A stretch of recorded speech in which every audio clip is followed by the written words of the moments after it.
the boats going with the tide, the way the tide is going, are going straight, and they seem to be going sideways to the Oh Embarcadero, which yeah, is kind and of odd. sorry for the crappy. But there are people on them. Okay, and then also, have you seen the same one? As we're watching this Avila Beach live shot, quality of the we're seeing camera. the water I'm go not a rich way, way person. down and then come back up again. Are you seeing that same shift in the tides there in Morro Bay? Yeah, it's almost like a surge that's been going in and out. We've been watching the beach, and it will surge in and go in several dozen feet. And then we watch mostly one boat in particular, and right now the boat is almost, the tide down is almost beached. Wow. And then the water will surge back in, and then it'll be fine again. But right now, it's out, and we can see like the beach, and we can see where it's been dredged in the harbor in front of the rock, which isn't something you would usually see. I was going to say that's something you would never see. What are the feelings from the boat owners? Have you been able to talk to any of them? Obviously, they must be very concerned. Some of them, this is their livelihood. What was that, Trina? Sorry. Have you been able to talk to any of the boat owners and talk with them about their concerns? I can't really understand you. Sorry, it's a little loud out here, and there's a dog barking. Have you been able to talk to any of the people around there about their concerns? What's going on? I don't know really what you're saying, but I am standing in front of a police car. They've evacuated the Embarcadero. There are a lot of people watching the water and are pretty excited about it and taking lots of pictures.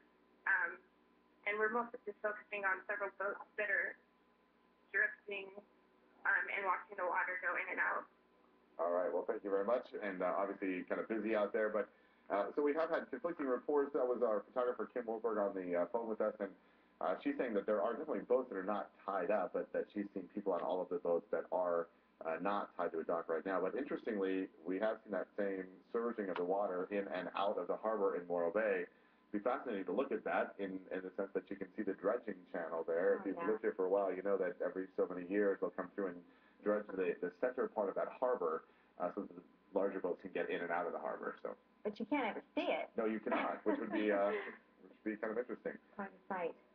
All right, we're going to take you back out to Santa Cruz. Look at the water rushing by those boats. And so, again, that's that surging action that we've been seeing here as well. The water just coming in and out.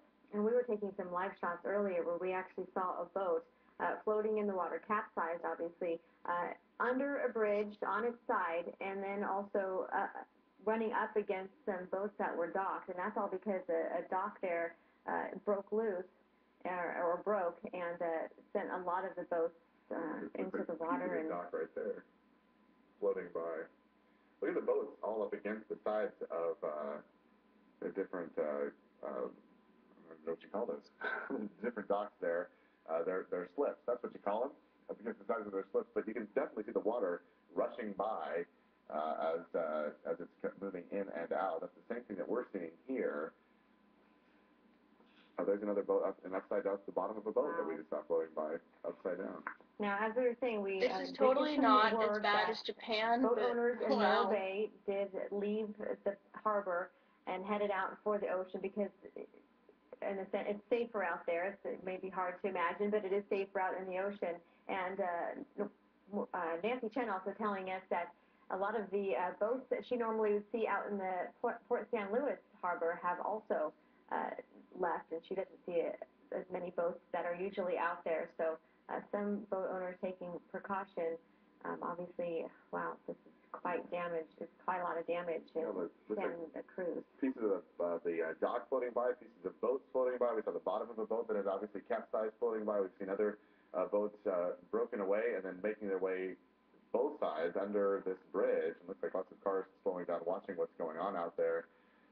And so we have had damage, not necessarily caused by a big high swell or a big high tsunami wave, but rather the actual intensity of the in and out motion of the water, the surging of the water and the receding of the water, and especially in the Santa Cruz area because it's all kind of funneling into this Hopefully that boat doesn't hit the bridge cement. Opening, and that has broken some of the docks away, broken some of the boats away as well. Just to give you a little idea about that activity, I think it's just barely going to miss that it. within seconds, The water dropped by about 9 feet as the harbor turned into a Wow. river, as water was sucked out to sea, and surfers who had been paddling on their boards were able to walk with their surfboards on the wet sand. That is incredible. Within seconds, the water sucked out like that, and that's typical We're tsunami probably activity gonna that see we've been more talking about all mutant morning long. fish It popping sucks up out, goes back from in, Japan or sucks out, goes something. back in, comes back in with speed too, which is what a lot of people are concerned about. The emergency officials are concerned about.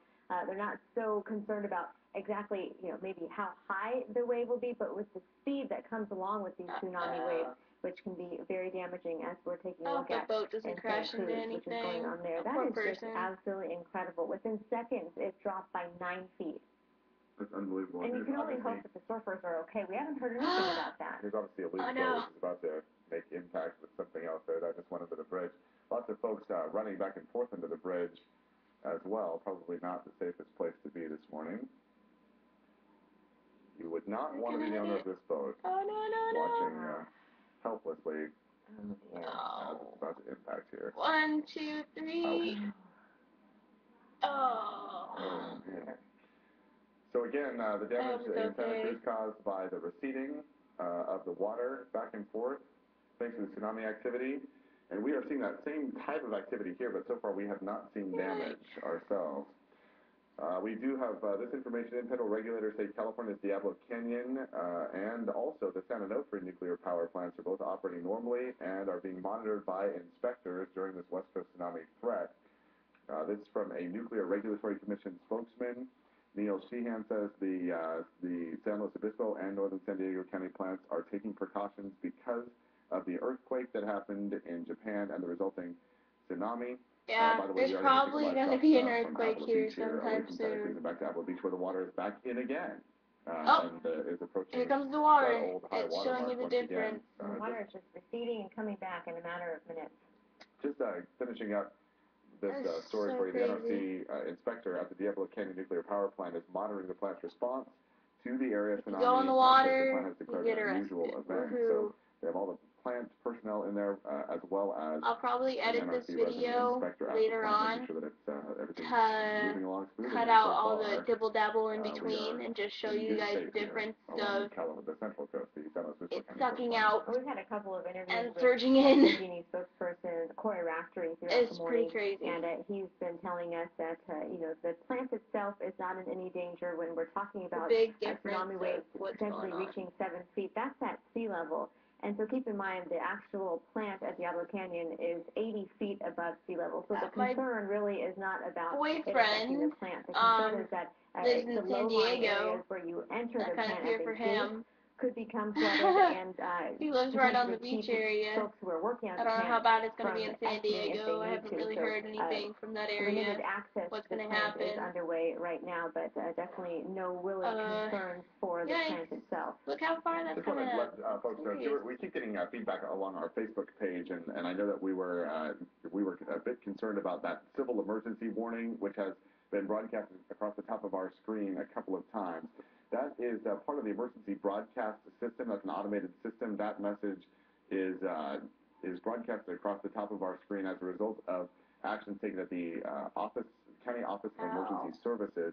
The timing on that isn't necessarily accurate. We did get that confirmed from Ron Alsop, who is the Office of Emergency Management Services Director, and that is the civil emergency message is the result of this tsunami warning. So that 10:15 time frame is not necessarily accurate, and it does have to do with this continued warning, which has been issued all morning long. So no worries about that. I know that people keep getting concerned as they see that red bar across the top. We are monitoring the situation, and it is about this tsunami event. Let's go ahead and recap where all of this is stemming from in the first place. In Japan, last night, an 8-point magnitude earthquake hit the country. So far, 300 bodies have been found, and that was because of the result of a tsunami. Now, the earthquake actually hit in the ocean, triggering a tsunami reaching up to 23 feet. And it was a result of 200 to 300 bodies found. And I keep saying this, but my goodness, it was so startling to learn that the number reached that high, because when we were first reporting at about 5 o'clock this morning, the death toll was at about 60, with about 50 people still missing. And when we got the Call my updated mom right numbers, now. See how that 300 goes. bodies have been found, another 100 bodies believed to be found, and 500 people are missing. That is astronomical and just terrifying. And apparently, the Coast Guard is searching for a ship carrying at least 80 people. 90 fires have been sparked. And I remember we were showing that picture earlier where there was a house surrounded by water on fire. Right. That was incredible. But again, that was a 23-foot swell as compared to what we're seeing here. Do you guys have a TV that you can which watch has it been or much whatever? so far than the 7.1 feet that was expected at Okay, Harbor, but nonetheless, we have seen quite a shift in the water, and just to the north of us in Santa Cruz, that has caused quite a bit of damage to some of the boats there, the docks, the port, because of the rapid way that water is entering and receding the harbor. We have also heard from our photographer, Kim Wilberg, who is standing by in Morro Bay, that she's seen that same thing, with the water kind of coming into the harbor and then exiting the harbor in a much greater degree than what it normally does. Here is, I would say this is the third surge that we've seen all the way up to this level of the beach. So we continue to get these big, wide surges of the tide here as well. It has not crossed the beach line as of yet. So we are certainly lucky in that sense, but this is the highest that it has gotten. You can see this making a new high water mark even right now. So we have actually been seeing these waves get larger as they've come in. We have been telling you that all morning long, that the first wave is not necessarily the largest wave, this being the third set to make it all the way up to the beach, and certainly it is at the highest level it has been that we've seen so far this morning as we've been monitoring the situation out there in Avila Beach. It is calm. It is very calm out there, and then all of a sudden it just it comes up, and that's what it's been doing all morning long. It recedes, and that's exactly what happened in Santa Cruz. That water just receded and then came back and caused all that damage. So obviously we're keeping a close eye on it for you, but a lot of the folks out there were getting bored saying what was going to happen, because it was about 8 o'clock when it was supposed to. It's not an exact science. You can't depict exactly when it's going to hit. But then about 8:30, that first activity came in, and now we're seeing a little bit more people out there as they're noticing that there is some activity out there. We can only hope that the boats also are going to be okay. That's in the Port San Luis that we've been keeping an eye on. Nancy Chen saying that she has noticed fewer boats out there than normal, and it's because a lot of the boat owners have decided to go out into the ocean and ride the tsunami out. We did get reports on our Facebook page that some of the boats in the Morro Bay Harbor have been released or loosed from their moorings, and also that the dock out there was broken. Now, we do have a photographer out there, Kim Wilberg, and she said she did not see any of that. She did see some kind of different activity of the boats, the way that they were moving in the water, but not necessarily any that had broken loose from their moorings or any docks that have been broken. So Kim's working on confirming some of that information. We're going to bring it to you as soon as we get it. And of course, we'll continue to monitor that situation, because as the water drops, we have the potential for those boats to hit the bottom, which could cause some damage as well. Only the very center of that channel through the Morro Bay Harbor is actually dredged. So I imagine some of those boat owners are trying to keep their boats right there in the center, so that as the water goes out, they still have water to be in. In the meantime, we do have Steve Adamson standing by in Avila Beach, where we just showed you a few minutes ago that yet a third whole set of waves has brought that new high water mark. So we've seen the highest waves as of yet getting to the top of the beach. So definitely seen some activity here. Certainly no damage as of yet for our area, other than the unconfirmed damage that we were just talking about in Morro Bay. But it's not true of the rest of the coast of California. We have had some damage reported. We've seen it live in Santa Cruz and the Moss Point area. Hi, Dog Muffin again. I'm on the phone with my mom right now, trying to get her to watch my thing, if you didn't know. Did you see the 3 surges? Play out on live television is that the first wave is not always the biggest, and that's exactly what has happened. Yeah, it's gotten worse. It's crazy. They reported some swells, and then all of a sudden that one wave that receded and came back in within a matter of seconds. It receded by 9 feet and then came back in and caused all that damage, and that's what we're seeing play out in Avila Beach. We've had a live shot set up all morning long for you, and we've seen it go back and forth, and eventually it now has reached its highest point that we've seen all morning. We're going to go back out to Nancy Chen, who is at Avila Beach, standing by watching all this activity. Nancy, what can you tell us about this latest activity? What did you see?